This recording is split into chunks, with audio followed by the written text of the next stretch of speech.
खुलुमबाय। मणिपुर स्टेटनि उख्रुल जिल्लायाव गोबां गलि गावलायनाय जाथायखौ खोनानो मोन्दों। पुलिसफोरा बुंनाय बायदिब्ला सिलाइ लाग्रा कुकि आफादा गलि गावहरदों। कुकि आफादफोरा नागा गामियाव हाबनो नागिरदोंमोन, नाथाय लकेल भलन्टियारफोरा हाबनो नाङा होननायाव गलि गावहरदों। कुकि आफादफोरा 10 मिनिटसो गलि गावहरदों।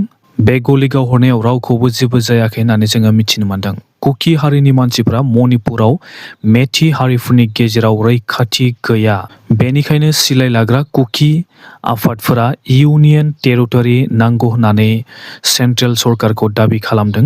बिथांमोना गावसोरनि जिउ जोबजासिम दावहा नांगोन होननानै वार्निं होदों। कुकि आफादफोरा आलादा रायजो एबा इउनियन टेरिटरि मोननो थाखाय मैयानिफ्राय आरोबाव गलि फायारिं खालामनायखौ जोङो नुनो मोन्दों। मणिपुराव थानाय सिलाइ लाग्रा कुकि आफादफोरा थारैनो इउनियन टेरिटरि एबा आलादा रायजोखौ मोनगोन ना मोना बेखौ जों उनावसो मिथिनो मोनसिगोन, नाथाय बिथांमोना आरोबाव मैयानिफ्राय गलि फायारिं खालामनो स्टार्ट खालामजेनबाय।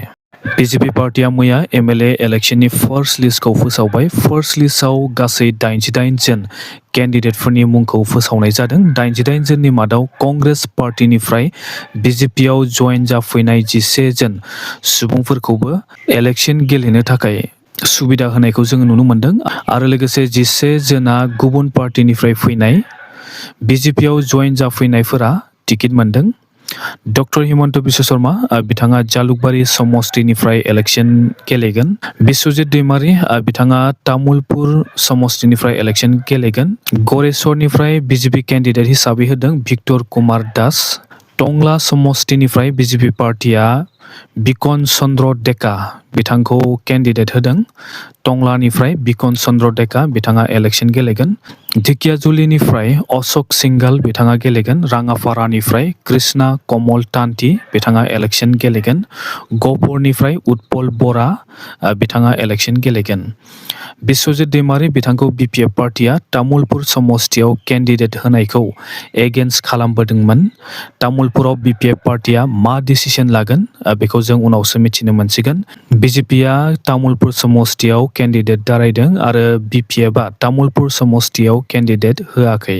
बे हिसाबै बिजेपि पार्टिया इउपिपिएल पार्टिजोंसो कन्टेस्ट जागोन होननानै जोङो मिथिनो मोन्दों।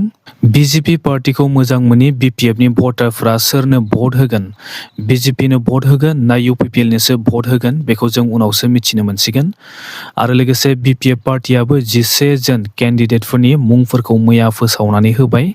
गसाइगाव समष्टिनिफ्राय बिपिएफ पार्टिनिफ्राय इलेक्शनखौ गेलेगोन सम्बाराम बसुमतारी बिथाङा।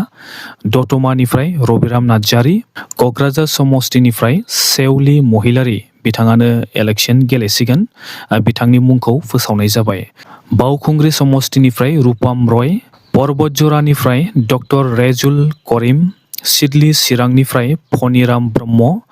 मानासनिफ्राय थानेश्वर बसुमतारी। बाक्सानिफ्राय मनेश्वर ब्रह्म। भेरगावनिफ्राय महेश्वर बर'। अदालगुरिनिफ्राय रिहन दैमारी आरो माजबाद समष्टिनिफ्राय सरन बर' बिथाङा इलेक्शन दारायगोन। क'क्राझार समष्टियाव थांनाय समनिफ्रायनो हाग्रामा महिलारी बिथांनि हिन्जाव सेवली ब्रह्म महिलारी बिथांखौ केन्डिडेट होनो नांगौ होननानै बिपिएफनि सापर्टारफोरा दाबि खालामदोंमोन। बे हिसाबैनो क'क्राझाराव सेवली महिलारी बिथाङा दा टिकेटखौ मोननो हाबाय, आरो लोगोसे बिपिएफनि लिडार प्रमिला रानी ब्रह्म बिथाङाबो दाबि खालामदोंमोन, नाथाय बिथांनो बे बाराव टिकेटखौ बिपिएफ पार्टिया होआसै। दासिमनि रादाबा एसेनोसै। Thank you.